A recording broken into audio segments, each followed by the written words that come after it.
सामईन कराम, आप सुन रहे हैं एक दिलचस्प कहानी जिसका नाम है कलंदर ज़ात। ये इस सिलसिले की किस्त नंबर 21 है। मुझे उम्मीद है आपको मेरी ये काविश पसंद आ रही होगी। आपने अगर अभी तक मेरा चैनल कहानी घर सब्सक्राइब नहीं किया तो अभी मेरे चैनल को सब्सक्राइब करके बेल नोटिफिकेशन ऑन कर लीजिए ताकि आने वाली हर नई कहानी की इत्तला बर वक्त आप तक पहुंच सके। जसपाल और राना चरण सीट मिल जाने पर बैठ गए थे।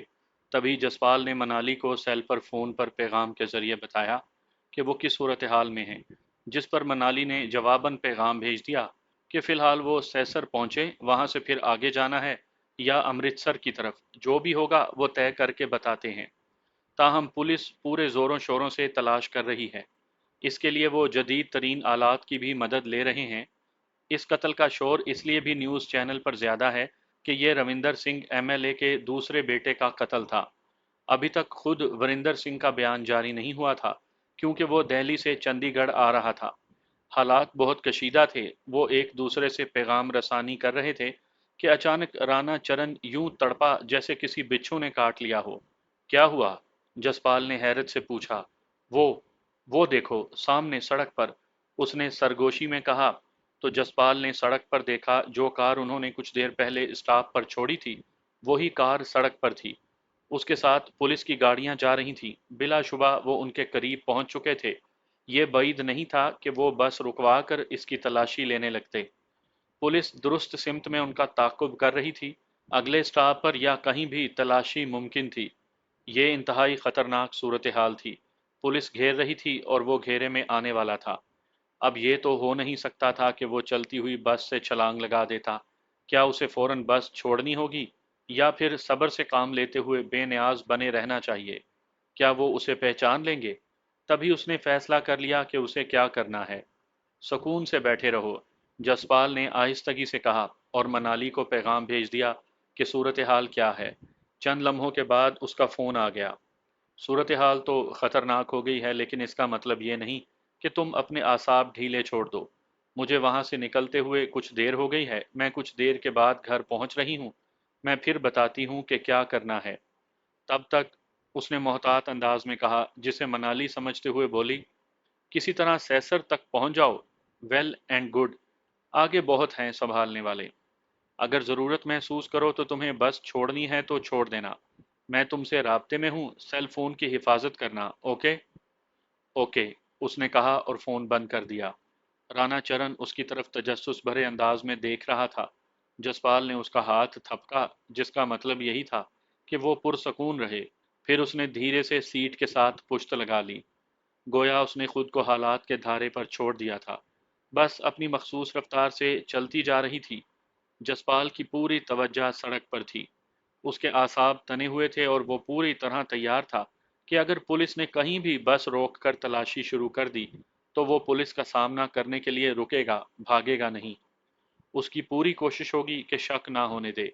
लेकिन अगर उन्होंने शक की बिना पर उसे पकड़ लिया तो सूरत हाल के मुताबिक अपने आप को बचाने की पूरी कोशिश करेगा। इंसान खुद को जितना मर्जी मजलूम समझे या इंतकाम में जिस हद से भी गुजर जाए, रद्द अमल में जितनी मर्जी शिद्दत हो, जुर्म आखिर जुर्म होता है। इसका एहसास इंसान के आसाब पर हावी ज़रूर होता है। कोई भी शख्स गुनाह की नीयत से जुर्म नहीं करता, बल्कि उसके लिए कोई ना कोई तोजी, बहाना या वजह तलाश कर ली जाती है। तभी पूरी शिद्दत से जुर्म कर लिया जाता है। लेकिन जिस तरह अच्छे काम की एक रूहानी खुशी होती है, उसी तरह जुर्म करने का भी एहसास मनफी असरात मुरतब करता है। जसपाल उस वक्त उसी असर से गुजर रहा था। फिर वही हुआ जिसका वो मुंतजिर था। एक तवील कतार लगी हुई थी और पुलिस तलाशी ले रही थी। अब ये वक्त नहीं था कि वो मनाली से हिदायत लेता फिरे। हम पंजाब और राजस्थान की सरहद पर हैं और यहाँ पुलिस की बहुत बड़ी चौकी है, राना चरण ने बुड़बुड़ाते हुए उसे बताया। जिस पर जसपाल खामोश रहा। वो खुद को आने वाले वक्त और हालात के लिए तैयार कर रहा था। बड़ी और छोटी गाड़ियों की दो कतारें थीं, जिन्हें बड़ी तेजी से चेक किया जा रहा था। तभी दो पुलिस वाले इस बस में आ गए। उन्होंने सभी सवारियों पर एक निगाह डाली। उनका अंदाज इंतहाई मशकूकाना था। जसपाल ने उन्हें उकताहट भरे अंदाज में देखा और फिर खिड़की से बाहर देखने लगा। पुलिस वाले अभी तक गाड़ी ही में थे, کہ ایک तेज तरार लड़का बस में आया, उसके पास हैंडी कैम था। उसने आनन फानन सबकी तस्वीरें बनाई और उतर गया। उसके साथ ही वो दोनों पुलिस वाले भी उतर गए। बस रेंगने लगी। कुछ ही देर के बाद वो चौकी पार कर गए। तकरीबन 2 किलोमीटर चलने के बाद बस एक ढाबे पर रुक गई। अगरचे ये इतना लंबा सफर नहीं था कि कुछ खाने पीने की जरूरत महसूस हो, मगर ये ड्राइवर की मर्जी थी। उसने गाड़ी रोक दी। वो दोनों उतरे और एक अलग थलग मेज के करीब कुर्सियों पर जा बैठे। हम इस वक्त राजस्थान में हैं। पंजाब पुलिस का असर यहाँ पर नहीं है, लेकिन इसका मतलब ये नहीं कि हम खतरे से बाहर हैं। मुमकिन है यहाँ खुफिया वाले फिर रहे हों। राणा चरण ने कहा तो जसपाल ने उकताए हुए अंदाज में कहा, तुम कहना क्या चाहते हो? सैसर यहाँ से तकरीबन 20 किलोमीटर के फासले पर है। जब तक इस बस ने यहाँ से चलना है, मैं उस वक्त तक आपको सैसर पहुँचा सकता हूँ। वो काफी हद तक शौक अंदाज में बोला। वो कैसे? उसने खुशगवार हैरत से पूछा। यहाँ बसों के अलावा कारें भी खड़ी हैं। लॉक कैसा भी हो मैं खोल लेता हूँ। आप बस सड़क तक चलें, मैं गाड़ी लेकर आता हूँ। हम निकल चलेंगे, सैसर में जाकर छोड़ देंगे। राणा चरण ने फखरिया अंदाज में कहा और अपने पीले दांतों की नुमाइश कर दी। इस दौरान वेटर चाय का ऑर्डर ले गया। यार, हमें रिस्क लेने की ज़रूरत नहीं है। मनाली हमें कुछ बताएगी, उसके मुताबिक हमें आगे चलना है। तुम ज़रा सब्र करो, मैं देख लूँगा तुम्हारी महारत। जसपाल ने कहा और मनाली के नंबर मिलाने लगा। चंद लम्हों में राब्ता हुआ, तभी वो परेशान लहजे में बोली, बस मैं वो तुमसे राब्ता करने वाली थी, मैं दूसरी तरफ देख रही थी। वो मनाली, तुम होश में हो? क्या परेशानी है? अभी तो कोई परेशानी नहीं, बस मैं यही सोच रही थी कि तुम सैसर पहुंच जाओ तो फिर आगे किसी के सुपुर्द कर दूं। मैं इसी राब्ते में लगी हुई थी। कब तक पहुंच रहे हो सैसर? उसने पूछा। यार, मैं तो चाहता हूं अभी और इसी लम्हे पहुंच जाऊं, लेकिन अब तो ये बस ड्राइवर पर मुनहसिर है कि वो हमें कब लेकर जाता है। तुम लोग वहां से जल्दी नहीं निकल सकते? ये राना को कहो कि कोई तगड़म लाए, तुम बहुत जल्दी यहाँ से निकल जाओ, यही अच्छा है। वो तेजी से बोली, जैसे वो बेहद परेशान हो। तुम बताओ, बात क्या है, परेशानी क्या है? जसपाल ने पूछा तो उसने कहा, राना से बात कराओ, मैं उसे कहती हूँ। जसपाल ने फोन राना की तरफ बढ़ा दिया। वो चंद लम्हे बात सुनता रहा, फिर फोन बंद करके जसपाल को दिया। उसके चेहरे पर बहुत हद तक संजीदगी थी। उसने जसपाल की बात नहीं सुनी, बल्कि उसे कहा, जसपाल, मेरे बाद उठकर सड़क के किनारे पहुंच जाना, मैं आता हूँ। बात क्या है? उसने पूछा। बाद में बताता हूँ, उसने सुनी अनसुनी करते हुए कहा और उठ गया। जसपाल उठा और टहलने वाले अंदाज में चलता गया और बस की ओर से सड़क की जानिब बढ़ गया। ढाबे से सड़क तक का फासला कोई 200 गज था। उसे वहां तक पहुंचने में 5 मिनट से भी कम वक्त लगा होगा। उसने घूम कर देखा, राना एक गाड़ी की ड्राइविंग सीट के साथ लगा हुआ था। वो नई मॉडल की होंडा थी। चंद लम्हों के बाद वो उसमें बैठ चुका था। ज्यादा वक्त नहीं गुजरा कि उसने गाड़ी स्टार्ट की, फिर तेजी से घूमता सड़क की जानिब बढ़ गया। गाड़ी उसके करीब रुकी तो वो उसमें बैठ गया। राना ने पैर पर ही रफ्तार बढ़ा दी। गाड़ी नई थी, इसलिए उसकी पिकअप भी ज्यादा थी। कुछ देर के बाद वो तेज रफ्तारी से काफी दूर निकल आए। अब बताओ, मनाली परेशान क्यों थी? शॉपिंग मॉल के सीसी कैमरों में तुम्हारी सारी कार्रवाई रिकॉर्ड हो गई है। उसमें सिर्फ तुम ही नहीं, मनाली भी वाजिया है। पुलिस उसे भी तलाश कर रही है। मनाली को अब घर आकर पता चला? जसपाल ने पूछा। हाँ, दरअसल तुम्हारी तस्वीर और नाम इस वक्त मुख्तलिफ चैनल्स पर चल रहे हैं। तुम्हें पहचान लिया गया है, इसलिए अब चंद दिन के लिए तुम्हें किसी महफूज तरीन ठिकाने पर रहना लाजमी होगा। राना ने काफी हद तक तशवीश ज़दा लहजे में कहा तो उसने अपने अंदर शिद्दत महसूस की। एकदम से जो खौफ उसके अंदर मौजूद था वो ना जाने कहाँ गायब हो गया। वो बेखौफ हो गया। जब तक वो छुपा हुआ था, उसके साथ खौफ भी बंधा हुआ था। अब अगर चैनल्स ने उसे दुनिया के सामने ला खड़ा किया था, तो फिर खौफ किस बात का? आमने सामने की जंग शुरू हो चुकी थी। वो यही सोच रहा था कि मनाली का फोन आ गया। क्या तुम पुलिस से महफूज हो? जसपाल ने पूछा। मुझे जेर जमीन जाते इतना वक्त नहीं लगना, मैं अगले 10 मिनट में खुद को संभाल लूंगी। मुझे तुम्हारी फिक्र है। जब तक तुम सैसर नहीं पहुंच जाते, उस वक्त तक तुम मेरी जिम्मेदारी हो। तुमने मुझे बताया क्यों नहीं कि मेरी तस्वीर और? उसने पूछना चाहा तो वो तेजी से बोली, मैं खामखा तुम्हें जहनी दबाव में नहीं लाना चाहती थी।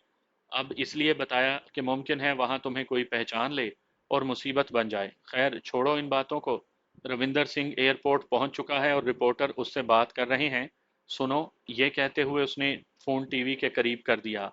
कोई भारी आवाज में ठेठ पंजाबी जबान में उखड़े हुए लहजे के साथ कह रहा था कि मुझे अभी उस कातिल की तस्वीर दिखाई गई है। ये एक सोची समझी स्कीम के तहत पूरा प्लान के साथ मुझे और मेरे खानदान को मारने की कोशिश है। मैं समझता हूं कि ये सिर्फ एक बंदे का काम नहीं, इसमें गैर मुल्की मुदाखलत और शिद्दत पसंद तंजीमों का पूरा पूरा हाथ है। मैं समझता हूं कि ये हमें सियासत से अलग करने की कोशिश है। मेरे दो बेटों को कत्ल किया गया, पुलिस ऑफिसर भी कुर्बान हो गए और एक बेटा अस्पताल में मौत और हयात की कश्मकश में है। मैं हुकूमत से मांग करता हूं कि बड़े पैमाने पर इस गिरोह को तलाश किया जाए, 24 घंटे के अंदर उस कातिल को पकड़ा जाए, वरना मैं एहतजाजी तौर पर पार्लियामेंट के सामने धरना दूंगा। मेरे साथ मेरे सियासी दोस्त भी हैं। मैं इसमें हुकूमत की नाअहली समझूंगा कि वो कातिल को 24 घंटों में गिरफ्तार करके कानून के हवाले ना कर सकी। क्या हमारी सियासत और कौमी खिदमात का यही सिला दिया गया है कि एक बूढ़े बाप को अपने जवान बेटों की लाशें उठाना पड़े? क्या आपके बेटे की आखिरी रसूमात गांव में होंगी या यहीं चंडीगढ़ में? किसी ने सवाल किया। यहीं, चंडीगढ़ में। कल इसी वक्त मैं पार्लियामेंट के सामने आऊंगा। अगर कातिल ना पकड़ा गया तो मेरा तब तक एहतजाज जारी रहेगा। इसके साथ ही शोर मच गया तो मनाली की आवाज़ उभरी, वो एयरपोर्ट से निकल गया है। ठीक है, मैं शहर के करीब पहुंचकर तुम्हें बताता हूँ, जसपाल ने कहा तो वो बोली, ज्यादा परेशान होने की जरूरत नहीं, तुम्हारा नाम नहीं गया है, सीसी कैमरे की तस्वीर में तुम इतने वाजिया नहीं हो। Take care. ओके, उसने कहा और फोन बंद कर दिया। उसके अंदर एक सुकून और तमानियत उतर आई थी। पहली बार उसने रविंदर सिंह की आवाज इस अंदाज में सुनी थी कि जब वो टूटा हुआ था। पहली बार उसकी आवाज में तुनतुना था।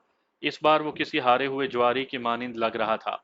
उसकी फुप्पो सुखजीत ने भी अपने परिवार के कत्ल पर ऐसा ही दुख महसूस किया होगा। वो एकदम माजी में पहुंच गया। आज अगर वो जिंदा होती तो अपने दुश्मन को टूटता हुआ देखकर किस कदर पुरसकून होती। मगर अभी इंतकाम पूरा नहीं हुआ था। वो रविंदर सिंह के चेहरे पर दहशत और खौफ की वो परछाइयां देखना चाहता था जिसकी उसे ख्वाहिश थी। वही लम्हात उसकी पूरी जिंदगी का हासिल थे। वो यही सोच रहा था कि राणा चरण की आवाज ने उसे चौंका दिया। सैसर शहर आ गया है, मनाली को बता दे। उसने फौरन फोन मिलाया और सूरत हाल के बारे में बताया। जसपाल ने फोन लाउड कर दिया था। राणा भी सुन रहा था। उसने शहर के बाहर ही एक जगह की निशानदही की कि वहां उन्हें 4 व्हील जीप में दो आदमी मिलेंगे। उसने जीप का नंबर भी बता दिया। वो जिधर ले जाएं चुपचाप उनके साथ चले जाएं। चंद लम्हों के बाद उसने फोन नंबर और जीप का नंबर भी भेज दिया। जसपाल ने फौरन ही उस नंबर पर राब्ता किया तो दूसरी तरफ से जरा मुख्तलिफ लहजे लेकिन पंजाबी ही में जवाब मिला। उनका राब्ता हो गया तो जसपाल काफी हद तक मुतमईन हो गया। शहर में दाखिल होने से जरा कबल एक बड़ा सा चौराहा था। वो उसी चौराहे पर खड़े थे। वो दोनों कदावर नौजवान थे, एक जरा सेहतमंद था और दूसरा पतला सा। दोनों के नकूश तीखे थे। उन्होंने बड़ी गर्मजोशी से उनकी कार को देखा और हाथ हिलाया। उनके अकब में वही 4 व्हील जीप खड़ी थी। उन्होंने गाड़ी करीब ले जाकर एक तरफ खड़ी कर दी और उनके पास जा पहुंचे। उन्होंने हाथ मिलाया। फिर सेहतमंद नौजवान बोला, मैं राव व्याम सिंह और ये राव हरनाम सिंह। अब आपका कोई बाल भी बाका नहीं कर सकता। चलो बैठो गाड़ी में। ये कहकर वो ड्राइविंग सीट की जाने बढ़ गया। दूसरा आगे वाली पैसेंजर सीट पर बराजमान हो गया। जब जसपाल और राणा पिछली नशिस्त पर सुकून से बैठ गए, जीप चली तो हरनाम बोला, मजा आ गया जी आपको देख के। टीवी पर तो आपका फोटो बड़ा मध्यम नजर आवे था। जवान हो तो ऐसा जी। पुलिस को हिला के रख दिया, हुकूमतें ढूंढ रही हैं। वो तो ठीक है, लेकिन अब हमने जाना कहाँ है? जसपाल ने पूछा। 2 घंटे दे दो हमें बस। सूरतगढ़ में अपना घर है, बापू आपका इंतजार कर रहा है बड़ी शिद्दत से, आपके बगैर रोटी नहीं खाने वाले। आप सुकून करो, वरियाम ने कहा तो वो बहुत हद तक मुतमईन हो गया। आसाब को शल कर देने वाले हालात में जरा सुकून मिला तो उसकी आंखें बंद होनी शुरू हो गईं। उसने फोन राणा को थमाया और आंखें बंद कर लीं। फिर वो नींद में डूब गया। जसपाल की जिस वक्त आंख खुली तो गाड़ी के बाहर का मंजर बदल चुका था। वो बेहतरीन शाहराह थी जिसके दोनों तरफ रेत थी। बहुत कम आबादी थी। वो कुछ देर तक देखता रहा, फिर सीधा होकर बैठ गया। उसे जागता देखकर हरनाम ने खुशगवार लहजे में कहा, जाग गए जी, बड़ी गहरी नींद सोए जी, लगता है काफी थकन थी। हाँ, ऐसा ही है। ये कहकर उसने पूछा, हम कहाँ तक आ गए हैं? यही कोई घर से 10-15 मिनट के फासले पर हैं। آپ 2 گھنٹے سوئے ہیں؟ اچھا، میرے خیال میں جس وقت منالی نے آپ سے رابطہ کیا ہوگا اس سے لے کر آپ تک ملنے میں آدھا گھنٹہ لگا ہوگا، آپ اتنی جلدی یہاں کیسے پہنچ گئے؟ پہلی بات تو یہ ہے کہ ہم کسی منالی کو نہیں جانتے اور نہ ہی ہماری اس سے بات ہوئی، وریام نے کہا تو جسپال کو ایک دم سے جھٹکا لگا، جبکہ وہ سامنے منہ کیے روانی سے کہتا رہا، باپو نے فون کر کے آپ لوگوں کے بارے میں بتایا، ہم یہاں بقایا لینے کے لیے آئے ہوئے تھے، اپنا بزنس پورے راجستھان میں ہے، ہم نہ ہوتے تو آپ کو ہمارے ملازمین لے جاتے، منالی نے اگر بات نہیں کی تو، اس نے پوچھا تو وریام درمیان میں بولا، یہ تو باپو ہی جانے۔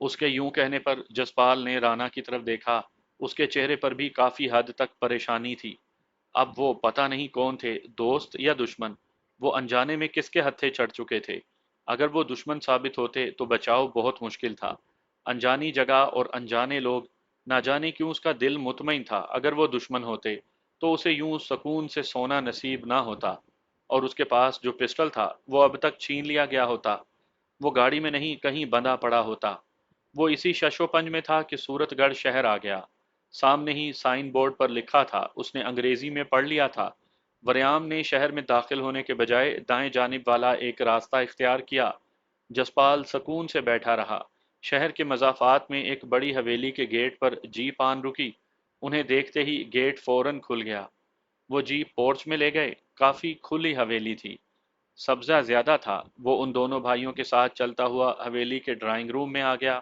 اندر سے حویلی وہی ہندوانہ طور پر گولائی میں تھی، گول سیڑھیاں اوپر کو جا رہی تھیں، دالان اور برآمدے بنے ہوئے تھے، سامنے ہی صوفے پر سفید دھوتی کرتا پہنے، کاندھے پر سنہری چادر ڈالے، منہنی داڑھی اور بڑی مونچھوں والا، جس کے سر کے بال بالکل صاف تھے، موٹے نکوش اور صحت مند جسم والا راؤ بچن سنگھ بیٹھا تھا، انہیں دیکھتے ہی وہ کھڑا ہو گیا، آؤ آؤ جسپال، میں کب سے انتظار کر رہا ہوں بھائی، باتیں بعد میں، آؤ پہلے کھانا کھاتے ہیں، ہاتھ منہ دھو کے آ جاؤ بھائی، بچن سنگھ نے بے تکلف سے انداز میں کہا تو جسپال کو قدرے سکون ملا، جو وہ سمجھ رہا تھا ویسا نہیں تھا، اس وقت وہ کھانے کی میز سے اٹھ گئے تھے اور گپ شپ کے لیے سکون سے آ کر ڈرائنگ روم میں بیٹھ گئے کہ جب باہر سے ایک ملازم نے ایک چٹ لا کر بچن سنگھ کو دی، اس نے چٹ پر نظر ڈالی ہی تھی کہ پریشان ہو گیا، مگر یہ تاثر ایک لمحے کے لیے آیا پھر غائب ہو گیا، اس نے ایک نگاہ جسپال پر ڈالی پھر اپنے بڑے بیٹے وریام کی طرف دیکھ کر کہا، جسپال اور رانا کو اندر کمرے میں لے جاؤ اور جب تک میں نہ کہوں باہر نہیں آنا، ساری باتاں غور سے سننی ہیں تاکہ تم لوگوں کو پتہ چل جائے، یہ کہہ کر اپنے ملازم سے آنے والے لوگوں کو اندر آنے کے لیے کہا، وہ لوگ فوراً ہی ساتھ والے عقبی کمرے میں چلے گئے جہاں کی ہول سے وہ باہر کا منظر دیکھ سکتے تھے، کچھ دیر بعد 3 لوگ اندر آئے، ان میں 2 ادھیڑ عمر اور ایک نوجوان تھا، تینوں نے گرے رنگ کے سفاری سوٹ پہن رکھے تھے، وہ تینوں بچن سنگھ کے ساتھ بڑے تپاک سے ملے، انہیں بٹھایا اور بچن سنگھ نے پوچھا، کیا لوگ ہیں آپ لوگ، ٹھنڈا یا چائے؟ کچھ نہیں راؤ صاحب، بس آپ جسپال کو ہمارے حوالے کر دیں جو ابھی پنجاب سے بھاگ کر آپ کے پاس آیا ہے، ان میں سے ایک ادھیڑ عمر بندے نے کہا، آپ لوگ سی بی آئی سے ہو، میں نے مان لیا، لیکن میں یہ نہیں مانتا کہ کوئی پنجاب سے بھاگ کر میرے پاس آیا ہے، آپ لوگ یہ کیسے کہہ سکتے ہیں؟ بچن سنگھ نے بڑے نرم لہجے میں کہا، دیکھیں راؤ صاحب، وہ ایک جنونی قاتل ہے، آج صبح اس نے قتل کیا اور چندی گڑھ سے بھاگ نکلنے میں کامیاب ہو گیا، اس سے سب سے بڑی غلطی یہ ہوئی کہ انہوں نے ایک جگہ کار چھوڑ دی اور دوسری جگہ سے کار چوری کی، اس طرح ان کے راستے کی نشاندہی ہو گئی، سیسر سے وہ جس گاڑی میں آئے ہیں وہ آپ کے پورچ میں کھڑی ہے، اب اس سے بڑا ثبوت ہم کیا دیں؟ اس شخص نے جواب دیا، دیکھ میرے بھائی، یہاں کوئی بھاگ کر نہیں آیا، آپ لوگوں کو غلط فہمی ہوئی ہے، اس گاڑی میں تو میرے بچے اگاڑی کر کے آئے ہیں سیسر ہی سے، یعنی وصولی کر کے آئے ہیں، اس نے پھر نرم لہجے میں جواب دیا تو نوجوان نے تیزی سے کہا، تو کیا پھر ہم حویلی کی تلاشی لے لیں؟ اوئے بات سن، بچن سنگھ ایک دم گرم ہو گیا، آج تک کسی کی جرت نہیں ہوئی کہ میری حویلی کی تلاشی لے، تیرے جیسے کئی سی بی آئی والے میری جیب میں ہیں، تو حکومت کا ملازم ہے تو ہم حکومت چلانے والے ہیں، کہہ دیا نہیں ہے تو نہیں ہے، سوری راؤ صاحب، یہ بچہ ہے، اسے نہیں معلوم، معاف کر دیں اسے، اصل میں آپ کو شاید نہیں معلوم کہ وہ ہمارے 3 بندوں کو قتل کر چکا ہے، اس کے علاوہ ایم ایل اے کے بیٹے کو، ادھیڑ عمر نے کہنا چاہا تو بچن سنگھ نے کہا، دیکھ میرے بھائی، मैं बहस का आदी नहीं हूँ। मैंने आप लोगों से जो कह दिया सो कह दिया। बाकी मैं चीफ मिनिस्टर से बात कर लेता हूँ। आप बखुशी उनसे बात कर लें, वो बहुत दबाव में हैं। सेंटर गवर्नमेंट के वो मुसलसल राब्ते में हैं। अगर आपका ये ख्याल होगा कि वो यहाँ से निकल कर कहीं और चला जाएगा तो ये उसकी खाम ख्याली है। आप ताउन करें और उसे हमारे हवाले कर दें। मैं सोचूंगा कि आपसे किस कदर ताउन किया जाए। अभी आप फिलहाल जाओ। बच्चन सिंह ने मुस्कुराते हुए कहा। ठीक है राव साहब, हम अभी कुछ देर बाद आपसे मिलते हैं। वो अधेड़ उम्र आदमी उठकर खड़ा हो गया तो बाकी दोनों भी उठ गए। उनके चले जाने के बाद बच्चन सिंह उठा और उनके पास आ गया। सुन लिया जसपाल, वो अगर यहाँ तक पहुँच गए हैं तो मतलब वो बिल्कुल दुरुस्त ताकुब करके ठीक जगह पहुँचे हैं। तो फिर मुझे क्या करना है, उसने पूछा। देखो, मुझे वैनकूवर में मौजूद मेरे दोस्त ने कहा तो उसका हुक्म सर आंखों पर। मैं अपने खून के आखिरी कतरे तक तुम्हारी हिफाजत करूंगा, लेकिन जिस कदर तेजी से और जिस तरह उनका लहजा है, वो बता रहा था कि अब तुम जैसे ही निकलोगे वो तुम्हें काबू में कर लेंगे। फिर क्या होगा मैं नहीं जानता, लेकिन इतना जानता हूं कि अभी सीएम का फोन आएगा और मुझे उसके पास जाना पड़ेगा। ज्यादा से ज्यादा मैं शाम तक अड़ा रहूंगा। बच्चन सिंह ने इंतहाई संजीदगी से कहा। तो फिर मैं निकलता हूं, जो होगा वो देखा जाएगा, जसपाल ने किसी खौफ के बगैर कहा। ये खुदकुशी होगी मेरे बच्चे, और जो मेरे पास हो मैं उसकी हिफाजत ना करूं, ये तो मुमकिन नहीं। ये यकीन कर लो जसपाल कि यहाँ रहते हुए तुम जिधर भी जाओगे ये लोग तुझे निकलने नहीं देंगे। चैनल सुबह से तेरी तस्वीर दिखा रहा है। यहाँ भारत में रहने की तेरे पास गुंजाइश नहीं। इस हकीकत को तू समझ ले। हाँ, किसी कमरे में बंद रहकर वक्त गुजार ले तो अलग बात है, उसने समझाते हुए कहा। तो जसपाल ने कहा, तो फिर आप बताएं ना, मैं क्या करूं। तुम अभी यहाँ से निकलोगे, 5 बज चुके हैं, लेकिन इससे पहले तू जसमिंदर से बात कर ले। ऊपर कमरे में हर चीज़ मौजूद है। वो तुम्हें बेहतरीन मशवरा देगा और उसे सूरत हाल की समझ भी आ जाएगी। ओके, जसपाल ने कहा तो वो उसी कमरे से बाहर की जानिब इशारा करके खुद ड्राइंग रूम में चला गया। वरयाम ने ऊपर वाले कमरे तक उसकी रहनुमाई की। कुछ देर बाद उसका राब्ता जसमिंदर से हो गया। वो सारी सूरत हाल बता चुका तो उसने कहा, तुम पाकिस्तान और भारत की सरहद के बेहद करीब हो। अगर थोड़ी सी दुश्वारी बर्दाश्त कर सको तो सरहद पार कर जाओ। इसके लिए हौसला भी चाहिए। उधर हमारे लोग मौजूद हैं, तुझे संभाल लेंगे, फिर उसके बाद देखेंगे कि क्या करना है। मैं तैयार हूँ, जसपाल ने फैसला कुन अंदाज में कहा। तो बस फिर ठीक है, तुम तैयार हो जाओ। मुमकिन है मैं भी तुम तक पहुंच जाऊं। डरने की जरूरत नहीं, बस हौसला रखना, उसने कहा। ओके डन, जसपाल ने कह दिया। फिर चंद बातें और समझाने के बाद उनका राब्ता खत्म हो गया। तब वरयाम ने अपनी रेस्ट वॉच पर देखते हुए कहा, आओ चलें, यहाँ से निकलने में कुछ वक्त लगेगा। दोनों नीचे चले गए। बच्चन सिंह उनकी इंतजार में था। जसपाल ने अपना फैसला उसे सुना दिया। तब उसने सुकून से कहा, मेरा फैसला भी यही था, मगर मैंने इसलिए नहीं कहा कि तुम ये ना समझो कि मैंने तुम पर अपना फैसला मुसल्लत कर दिया। वरयाम है ना, सारे मामलात निपटा देगा। ये हसरत ही रही कि तुमसे लंबी बातें करते। आओ मिल लो। ये कहकर उसने खड़े होकर दोनों बाहें फैला दी। वो उससे मिल चुका तो वरयाम उसे लेकर एक दूसरे कमरे में चला गया। एक अलमारी से मोटे कपड़े की शलवार कमीज निकाली। फिर एक बड़ी सारी चादर निकाल कर उसे देते हुए कहा, तुम ये पहन लो और अपने कपड़े मुझे दो।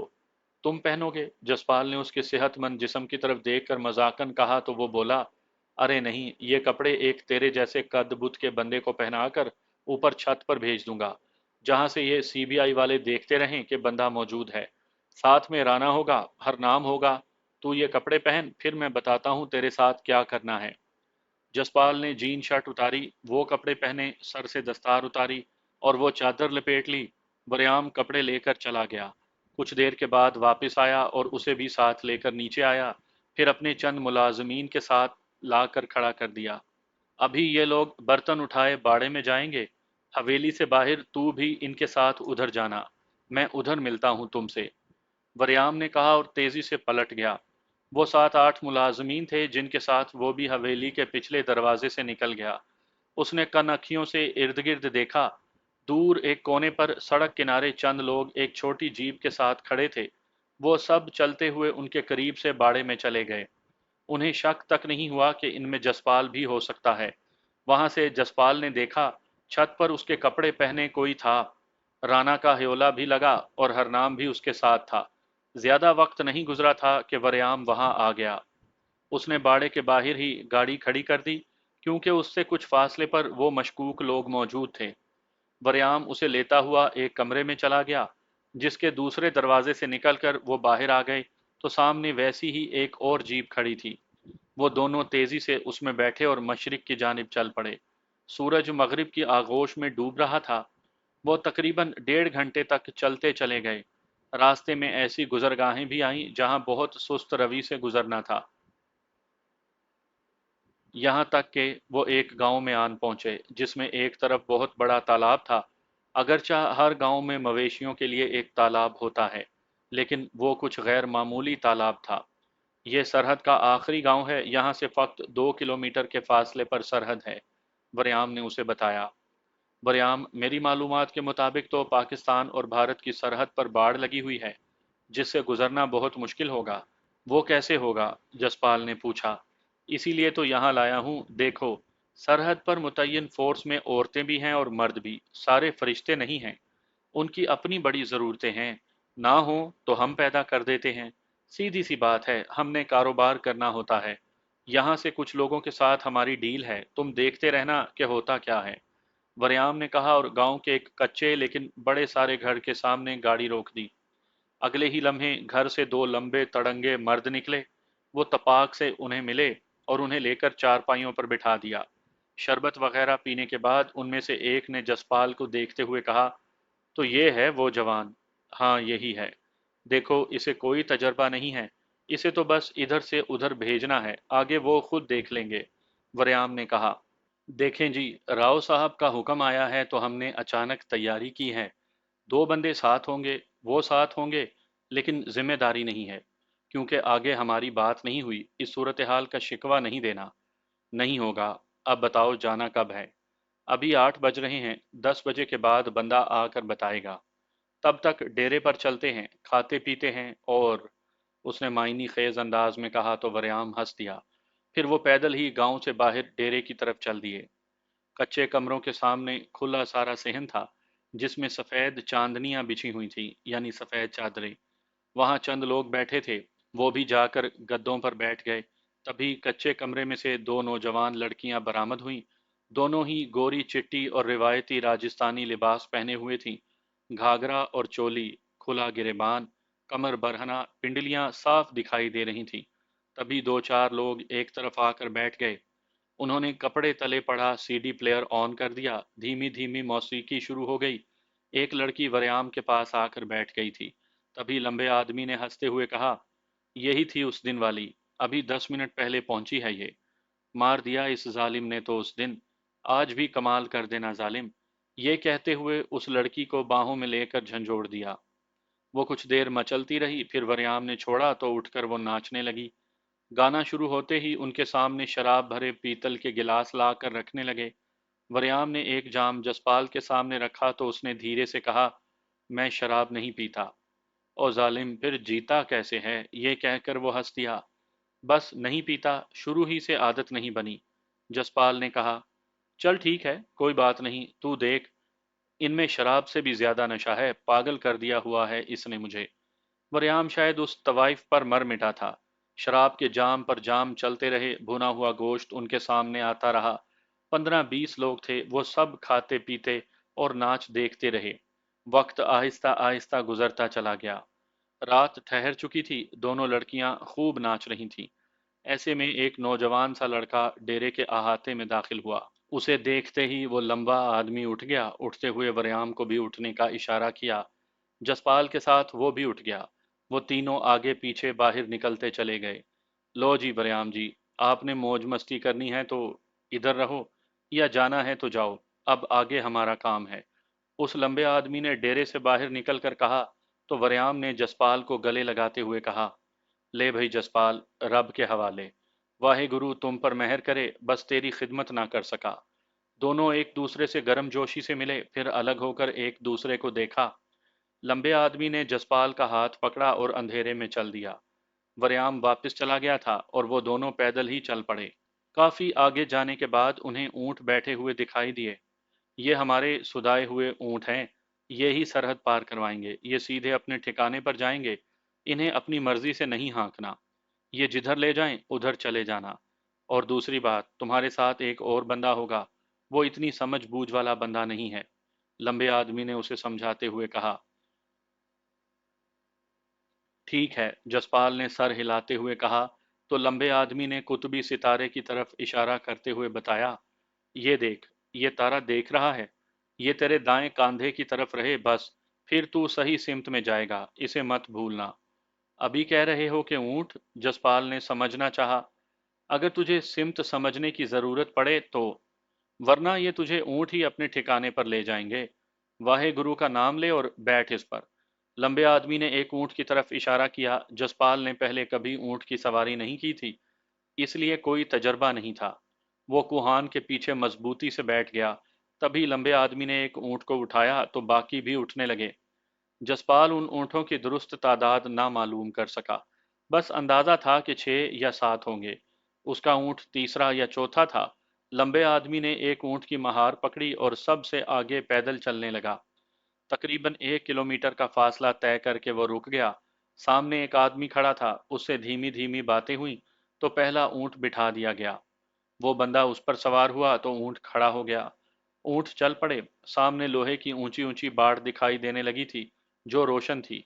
उस पर बड़ी बड़ी सर्च लाइट्स लगी हुई थी। अचानक वो लाइट्स बंद हो गईं तो ऊँट तेजी से चल पड़े। सामने एक बड़ा सारा स्याह दरवाजा था, वो यकलख्त खुला। सभी ऊँट उसमें से गुजरते चले गए। ये सारा अमल 3 या 4 मिनट का रहा होगा। जब वो चंद खेत आगे चले गए तो बत्तियां फिर से रोशन हो गईं। अब ऊंट कतार में नहीं थे बल्कि फैल गए थे। वो आदमी जसपाल के करीब अपना ऊंट ले आया। जवान, मजबूत बैठना, ऊंट को रेगिस्तान का जहाज कहते हैं। ये कहकर उसने कहका लगा दिया। क्या अब हम पाकिस्तान में हैं? जसपाल ने पूछा। अभी नहीं, चंद खेत और पार कर लें तो फिर। ये बाढ़ ऐन सरहद के ऊपर नहीं लगी, उसने जवाब दिया। ये बत्तियां क्यों बंद की गई थी? जब उनसे बात जसपाल ने पूछना चाहा तो वो बोला, रात के इस वक्त मर्दों की ड्यूटी होती है और वो बहुत फैल कर बैठते हैं, उन्हें भी चेक करने वाले होते हैं। बस रिस्क नहीं लिया, बड़ी चौकी पर लाइट बंद की थी। ये चलता है, तू अब भारत को भूल जा। ये आगे जहां से खेत खत्म हो रहे हैं, उससे आगे रेगिस्तान है। उस रेगिस्तान से पाकिस्तान शुरू हो जाएगा। मतलब फिर हम पुरसकून हो जाएंगे? जसपाल ने इत्मीनान से कहा। अरे नहीं, सकून तो ठिकाने पर ही आएगा। आगे पाकिस्तानी चौकियां भी तो हैं, उनसे भी बचना है। बस तू संभल के बैठ, जहाज उड़ने को है। उसने फिर से कहकहा लगाते हुए कहा, जैसे हंसना या कहकहा लगाना उसकी आदत है। जसपाल खामोश हो गया। चंद मिनट बाद ऊंट की रफ्तार तेज होने लगी और फिर वो बाकायदा भागने लगे। जब वो आहिस्ता चल रहे थे तो हिचकोले कम थे, लेकिन जैसे ही वो तेज हुए, जसपाल को लगा कि जैसे सारा खाया पिया बाहर आ जाएगा। बहुत शदीद हिचकोले थे। उसने एक बार सामने की तरफ देखा। ऊंट फैल कर यूं भाग रहे थे जैसे उनकी रेस लगी हुई हो। उसने अपना सर ऊंट की कोहान के साथ लगा दिया। वो खुद पर काबू पा रहा था। ना जाने उन्होंने कितना सफर किया था, 1, 2 या चंद किलोमीटर। तभी बाएं जानिब से दूर कहीं किसी गाड़ी की हेडलाइट्स दिखाई दी। वो 2 गाड़ियां थीं। उसे लगा कि जैसे वो तेजी से करीब आ रही हैं। उसकी समझ में नहीं आया कि ये सब क्या है। वो नौजवान पता नहीं किस ऊंट पर था। ऊंट भागते चले जा रहे थे, वो गाड़ियों की तरफ देखने लगा था। इससे यह हुआ कि उसकी सारी तवज्जो उन हेडलाइट्स को देखने और समझने की तरफ लग गई। वो कभी दिखाई देती और कभी एकदम से गायब हो जाती। ये आंख मचोली काफी देर तक चलती रही। अचानक वो गाड़ियां उनके अकब में आ गई। फिर इसके साथ ही एक फायर हुआ जिसने सन्नाटे को चीर कर रख दिया। फायर की आवाज क्या गूंजी थी कि ऊंट बावले हो गए। यके बाद दीगरे 3 फायर मजीद हुए। जसपाल के लिए ऊंट पर बैठना महाल हो गया था। उसे लगा जैसे उसके बदन का हर अजू अलग अलग हो जाएगा। उसे अपना सांस बंद होता हुआ महसूस हुआ। उसे लगा जैसे रीढ़ की हड्डी अभी चकनाचूर हो जाएगी। वो समझ गया कि अकब से होने वाले हवाई फायर हैं। वो उन्हें मारना नहीं चाहते बल्कि घेर कर उन ऊँटों को अपने ठिकाने पर ले जाने की कोशिश हो सकती है। ऊँट तेजी से चलता जा रहा था कि अचानक वो लड़खड़ाया। जसपाल अपना तवाजुन बरकरार न रख सका। वो ऊँट से यूं गिरा जैसे किसी ने उसे धक्का दे दिया हो। नीचे रेत होने के बायस उसे कोई चोट तो नहीं आई, लेकिन वो आनन फानन भागते हुए ऊँट को ना पकड़ सका। चंद लम्हों तक उससे उठा ही ना गया। उसे यकीन हो गया کہ وہ اونٹ کو نہیں پکڑ सकता तो वो वहीं बैठ गया। उसे अपने हवास बहाल करने में कितने ही मिनट लग गए। जब उसने सर उठाकर देखा तो ना वहां ऊंट थे, ना किसी गाड़ी की हेडलाइट्स। सहरा की गूंजती हुई मखसूस आवाज थी जो बिलाशुबा दहशत पैदा कर रही थी। जसपाल चंद लम्हे बैठा सोचता रहा कि अब उसे क्या करना चाहिए। अचानक उसे कुतुबी सितारे का ख्याल आया। वो उसके बाएं कांधे पर था। उसने अपनी सिमत मुतय्यन की और चल पड़ा। यहाँ बैठे रहने से ज्यादा चलते रहना बेहतर हो सकता था। यहाँ पर बैठकर ऊट पटांग सोचने के और वो कर भी क्या सकता था। वो चलने लगा। सहरा में पैदल चलना भी काफी हद तक दुश्वार होता है। नाहमवार जमीन पर वो मोहतात अंदाज में चलता जा रहा था। उसे लगा जैसे सदियों से वो इसी तरह सहरा में सफर कर रहा है। ना जाने वो कितनी देर तक चलता रहा था। उसके आसाब जवाब देने लगे। प्यास से जबान सूख गई थी। उसे फक्त इतना याद था कि अकब में आसमान पर रोशनी की लकीर देखी थी। फिर उसे होश नहीं रहा था। वो लड़खड़ा कर रेत पर गिर गया। मैं ये महसूस तो कर रहा था कि मैं हूं, लेकिन एहसास यही था कि मेरा वजन नहीं है और मैं हवा में किसी खुश्क पत्ते की मानिंद उड़ रहा हूं। शायद बंदे का नाता जब जमीन से खत्म हो जाता है और वो आलम बरज़ख की जानिब सफर करता है तो यही कैफियत रही होगी। मैं खुद को देख रहा था लेकिन आंख झपकने की कुवत तक मुझ में नहीं थी। यही बेवजनी कसाफत से लताफत तक के सफर में अपना एहसास दिलाती है। मैं खुद पर गौर कर रहा था कि मैं कहाँ पर हूँ। बुर्ज़िख यहीं कहीं ज़मीन पर है या आसमान की वसअतों में है, या फिर ये किसी नई दुनिया का नाम है। ये एक ऐसा जहान है जो दुनिया से हटकर है। मैं लम्हा बा लम्हा अपने हवासों में आ रहा था। मुझे इर्द गिर्द की आवाज़ें तो सुनाई दे रही थीं, मगर मैं उनकी तरफ देख नहीं पा रहा था। मैंने हिम्मत की और इर्द गिर्द देखने की कोशिश की, लेकिन कुछ भी ना हो सका। फिर मैंने सारी कोशिशें तर्क कर दी। कुछ देर यूं ही पड़ा रहने के बाद मुझे आवाज़ें साफ सुनाई देने लगीं। मैंने आंखें खोल दी। मेरे इर्द गिर्द चंद लोग खड़े थे। गौर से देखने पर मालूम हुआ कि वो सभी मुकामी थे। एक बंदे ने मुझे उठाया तो पता चला कि मैं चारपाई पर लेटा हुआ हूँ। मेरे सर के ऊपर दरख्तों का साया है। मैं हवासों में आता जा रहा था। मुझे घूंट घूंट पानी दिया जा रहा था। लम्हा ब लम्हा मेरे हवास मेरे काबू में आते गए। मैं खुद को बेहतर महसूस करने लगा। तभी मेरे मुंह से बेसाख्ता निकला, मैं कहाँ हूँ? तुम लाला भोहड़ के टोबे पर हो। तुम्हारी तबीयत कैसी है? उनमें से किसी ने कहा। वो एक अधेड़ उम्र बारेश आदमी था। मैंने अपनी हालत का जायजा लिया और बताया, इस वक्त मैं बहुत अच्छा महसूस कर रहा हूँ। ये लाला भोहड़ का टोपा कहाँ है? लाशऊरी तौर पर मेरे लबों से ये सवाल निकल गया। उसके साथ ही दो तीन दूसरे आदमी भी थे। उन्हीं में से एक ने कहा, तुम कुछ देर आराम करो, कुछ खा पी कर अपने हवास काबू में करो, फिर बातें होंगी। ठीक है, मैंने सर हिलाते हुए कहा। आओ उठो, नहा लो, तुम्हारी तबीयत ठीक हो जाएगी। उन्हीं में से एक ने कहा तो मैंने इर्द गिर्द देखा। दिन अच्छा खासा चढ़ आया था। रोशनी तेज थी। मैंने हिम्मत की और उठ गया। वो मुझे करीब ही एक तालाब पर ले गए, जहां मैंने कपड़ा बांधा और खूब नहाया। उन्होंने मुझे एक साफ धोती और कुर्ता दे दिया, जिसे पहनकर मैं पुरसकून हो गया। मैं उनके साथ पलट कर वापिस आया तो एक ऊंट के गिर्द काफी सारे लोग इकट्ठे थे और किसी बंदे को उस पर से उतारा जा रहा था। जब उसे ऊंट से उतार कर चारपाई पर डाला गया तो मैंने गौर से देखा। उसने शलवार कमीज पहन रखी थी, लेकिन अपनी वज़ाकता और सर के बालों से सिख मालूम हो रहा था। यही राय उन सब की थी। वही अधेड़ उम्र बंदा उसे होश में लाने लगा, जबकि वहीं मौजूद दूसरे लोग मेरी तरह गौर से देखते रहे। कुछ देर के बाद उसे होश आ गया। थोड़ा थोड़ा पानी पिलाने में और उसके हवास बहाल होने में कुछ वक्त लग गया। वो रेत में अटा पड़ा था। शक्ल और नकूश से उसके कपड़े मेल नहीं खा रहे थे। बिल्कुल मेरी तरह उसने पहला सवाल यही किया था कि मैं कहाँ हूँ। उसे मुतमईन करने के बाद उसे पूरी तरह हवासों में लाया गया और मेरी ही तरह उसे नहाने के लिए तालाब पर ले जाया गया। अगरचा मुझे भूख शिद्दत से सता रही थी, लेकिन मैं बेहाल नहीं था। मैं चारपाई पर दोबारा लेटा तो मुझे नींद आ गई। फिर मेरी आंख उस वक्त खुली जब किसी ने पैर का अंगूठा पकड़कर मुझे जगाया। कुछ लोग मेरे लिए खाना लिए खड़े थे। करीब ही दूसरी चारपाई पर अपने बाल खोले सिख भी बैठा हुआ मेरी तरफ देख रहा था। हमारे सामने खाना रख दिया गया। हम दोनों एक दूसरे के लिए अजनबी थे, लेकिन साथ साथ खाना खा रहे थे। खूब सेर होकर खाना खा चुके तो बर्तन एक तीसरी चारपाई पर रख कर लेट गए। मुझे उस सिख का नहीं मालूम, बहरहाल मुझे नींद आ गई और मैं सो गया। मेरी आंख खुली तो शाम के साए फैल रहे थे। ज्यादा से ज्यादा 1 घंटे में सूरज गरूब हो जाने को था। तीसरी चारपाई पर एक नौजवान बैठा था। मुझे बेदार होता देखकर उसने काफी हद तक मुकामी जबान और लहजे में कहा, चलो उठो, मेरे साथ चलो। कहाँ? मैंने पूछा। जहां मैं ले जाऊं, उसने कहा और खड़ा हो गया। इस तरह उसने सिख को भी इशारा किया, जिसने अपने बाल बांध लिए थे और उस पर चादर लपेटी हुई थी। वो नौजवान हमारे आगे आगे जा रहा था।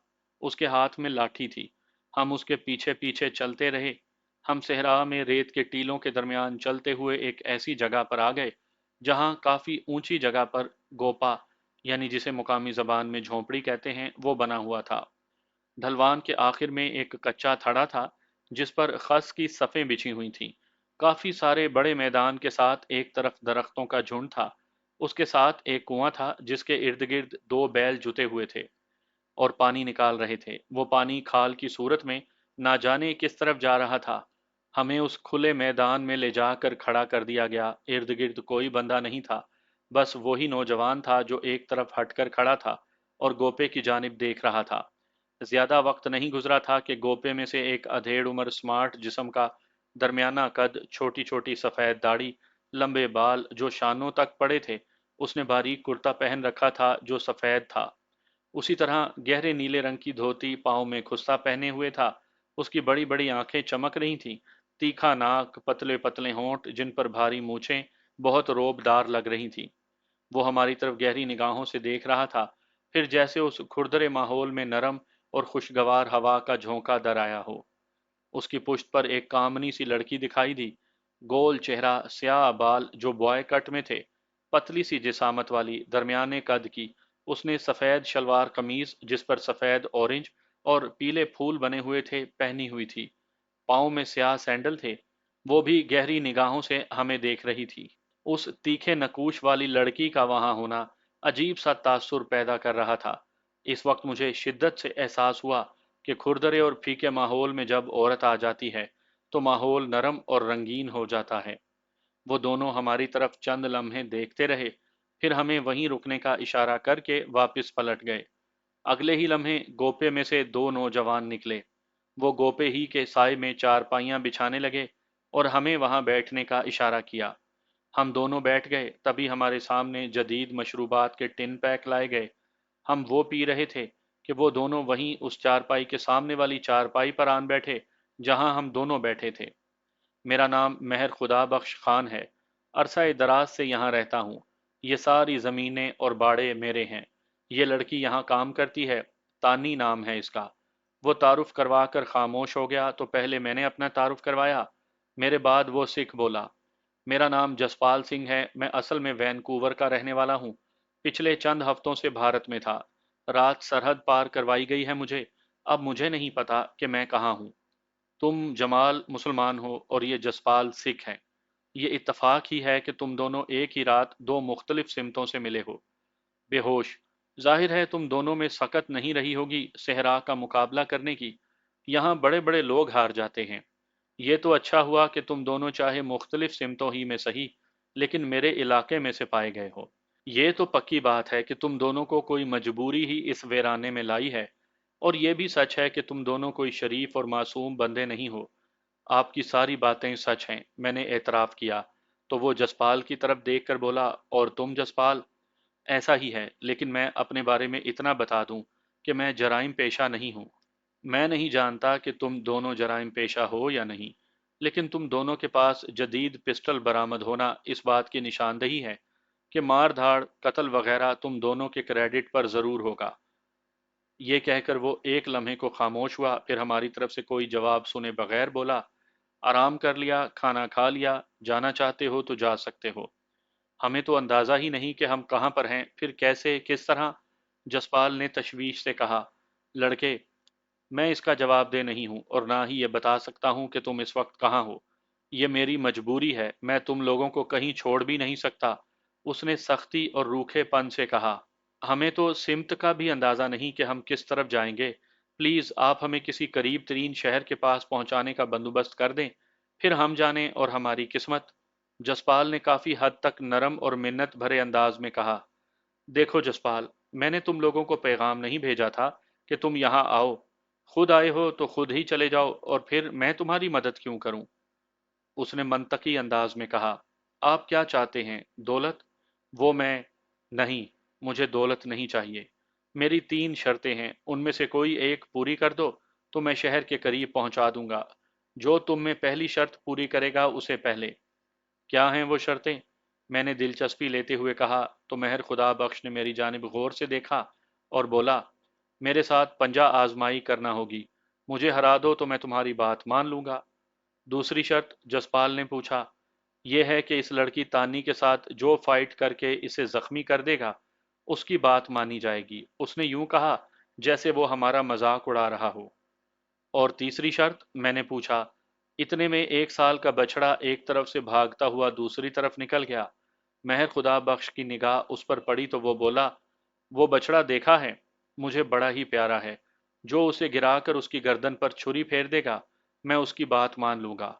ये कहकर वो लम्हा भर को खामोश हुआ, फिर बोला, लेकिन ये याद रखना, इन तीनों में से कोई एक शर्त मान लेने के बाद अगर हार गए तो फिर मेरी बात माननी होगी। फिर मैं जब तक चाहूं तुम लोगों को यहां रखूं। जाना है तो अभी चले जाओ, वरना मैं फिर भागने नहीं दूंगा।